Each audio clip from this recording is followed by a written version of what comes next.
Well, viewers, those are the headlines in our top focus. Israel and Hamas are preparing for a major hostage prisoner exchange as US President Donald Trump and Egyptian President Abdel Fatah al-Sisi are set to co-chair a Gaza peace summit tomorrow. The high-level meeting will be held in Egypt's Red Sea resort city of Sharm El-Sheikh, bringing together leaders from more than 20 countries. Now, according to Egypt's presidency, the summit aims to end the war in Gaza, restore stability across the Middle East, and pave the way for a new era of regional peace and security. Now, among those confirmed to attend are UN Secretary General Antonio Guterres, British Prime Minister Keir Starmer, Italy's Giorgia Meloni, Spain's Pedro Sanchez, and French President Emmanuel Macron. Meanwhile, a senior Hamas official has stated that the group will not take part in the formal signing of the Gaza peace deal. Political Bureau member Hossam Badran has stated that Hamas will not be involved in the official ceremony, emphasizing that the group had acted mainly through Qatari and Egyptian mediators during the ceasefire talks.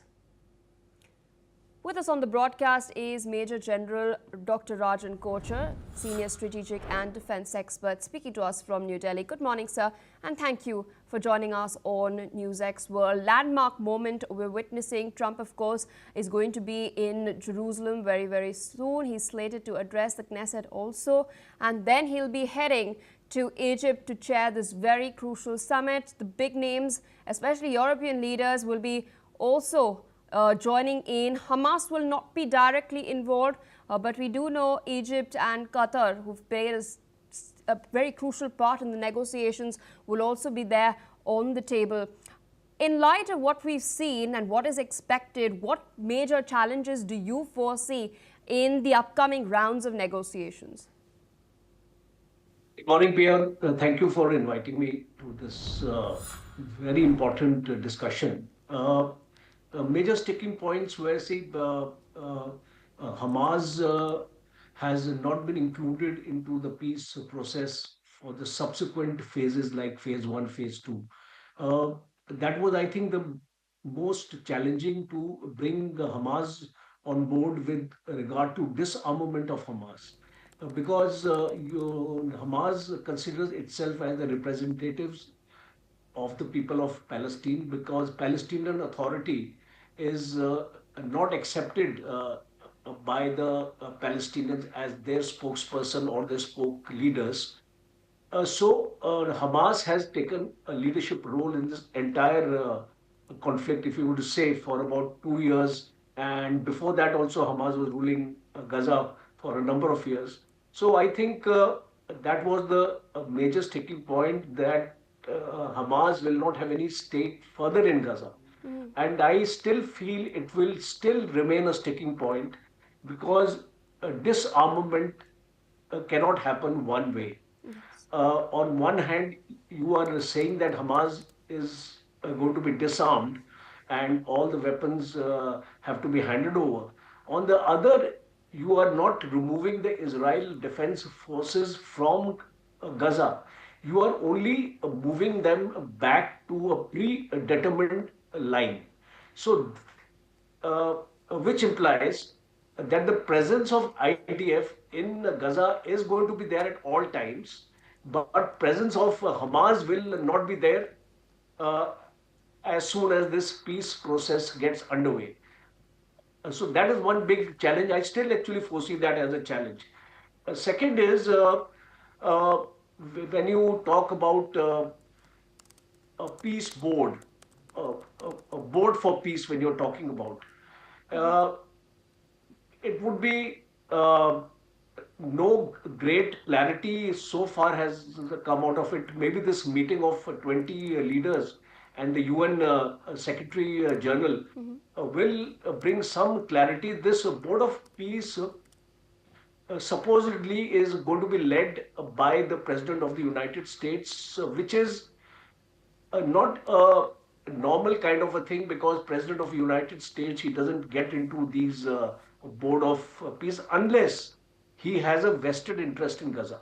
So that would be also, because we are looking at reconstruction of Gaza. who is going to dictate what kind of reconstruction will take place and who will carry it out. So if you remember, I will take you back to some time back when President Trump made a statement that he wants to convert Gaza into a Rivera. So if that is his intention and his intention could not be achieved through force, he is now trying to achieve it through peace. So that would be one important area. Next area is there has been no involvement of the United Nations. So I'm glad that Secretary General of United Nations is coming now because there is a requirement of an international stabilizing force to be placed here. So who will constitute, which countries are going to contribute the troops? Are they going to be from Egypt, Qatar, Saudi Arabia, or even Pakistan? Because there was a talk in the media, sometime back that Pakistan may also get involved. So will that be acceptable to Israel or things to that effect? Or since the Secretary General is being invited now, do we see a further role of the UN? Because so far in the peace plan, there has been no role of the UN. Next important aspect, I think, if this peace plan has to succeed, it has to have a concept from womb to tomb. That is, from the starting point to the end point. Do we see an end point here? Is there any talk in the peace plan of an election to be held and the reins of power to be handed over to the Palestinians at some stage of the peace plan? No. Do we hear of a two-state being talked about, like the Abraham Accord in Trump's last tenure, and there was some loose statements coming from Trump administration that the Abraham Accord may be revived, but it does not find a mention in this peace plan. This would also be one area which you will actually have to look into. The next area is that humanitarian aid, because I think that is the key to this peace plan now. As you mentioned in your opening narrative, that 5 lakh Palestinians have actually returned. As we go along, more will come. So all those people who have been displaced now, do we see a process and a procedure and a methodology to be formulated for the humanitarian aid? Because you see, reconstruction will take almost 10 years, because the way 85%, I am given to understand that 85% of the buildings have been destroyed in Gaza.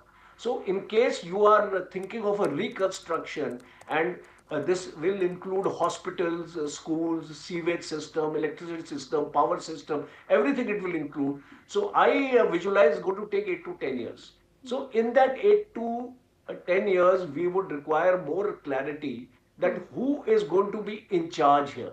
Who is going to call the shots? Is it going to be Israel? Is it going to be Palestinian? Or is it going to be the Americans? Or this board of peace, or whatever we call it? And Tony Blair, another controversial guy, he has been put as part in the board of peace. So these are very important areas which I've highlighted. I've just sum it up. Disarmament is going to be one issue. Humanitarian aid is going to be another issue. Reconstruction, who will actually do it, and the international stabilizing force, who will constitute the force. So all these nitty-gritties have to be still discussed, and I think that is why this meeting of these 20 countries, you have been called to take the views of the people. I am sure something concrete will emerge after this meeting, Pia. All right, so I request you to stay on with us as we're tracking some other crucial updates. In the meantime, a top Hamas official has stated that the release of hostages under this peace deal will commence tomorrow morning, but has also issued a warning that the group will repel aggression if war with Israel resumes. The political bureau member Hossam Badran has told that Hamas hopes to avoid a return to war but will use all its capabilities if forced into battle. He's also rejected US President Donald Trump's proposal for Hamas members to leave Gaza, branding it as absurd nonsense. Meanwhile, Gaza's Civil Defense Agency has stated that more than 500,000 people have returned to Gaza City since the ceasefire has taken into effect. Meanwhile, Israeli Prime Minister Benjamin Netanyahu has visited a medical facility near Tel Aviv, preparing to receive hostages expected to be freed in the exchange. Coming back to you, Major General Kochhar, you've spoken about, procedure for reconstruction. It's a long-term, project spanning 8 to 10 years. In this context, what lessons can be learned from the past in doing so? Very interesting. First and foremost, the lessons in case you want to genuinely make this area, peaceful. Because right now we are not talking about the West Bank at all. So this problem, we are only shifting the problem. We are not solving the problem. When you talk about reconstruction, because your question is specific to reconstruction, when you talk about reconstruction, it is extremely important that the stakeholders are also made a part of the process. Because in case you will not involve Palestinians into the reconstruction process, then I think the intention will be very, very clear that possibly at a later stage, Palestinians may be forced to leave this place. And this place would come under occupation of Israel. You see, the kind of statements I hear from Israel in the last 1 year, I'm coming to a very sad conclusion that in the long term, I don't think Israel wants Palestinians here. Because if you see the intention of the Israelis in the West Bank also recently, 22 Jewish settlements have been placed there. And, uh, and this has happened after 10 years. So Israel is now finding opportunities to cleanse West Bank also. So if that is the case, then the intention of the person who has entered into a peace accord, and if Netanyahu wants genuine peace, comes under a question. So reconstruction is good, but I would like to see that who will be the part of the reconstruction process. The stakeholders have to be included because after all, it is their home. You are reconstructing. You can't exclude them from this process. So I think all these factors will be very important because moment if we come to know that the Palestinians are not going to be involved in the decision-making process.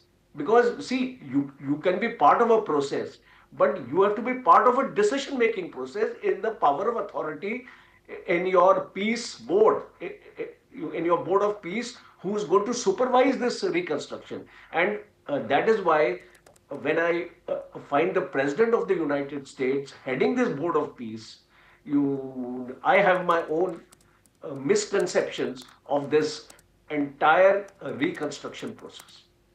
All right, so with that, I would like to thank you for taking out time sharing your perspective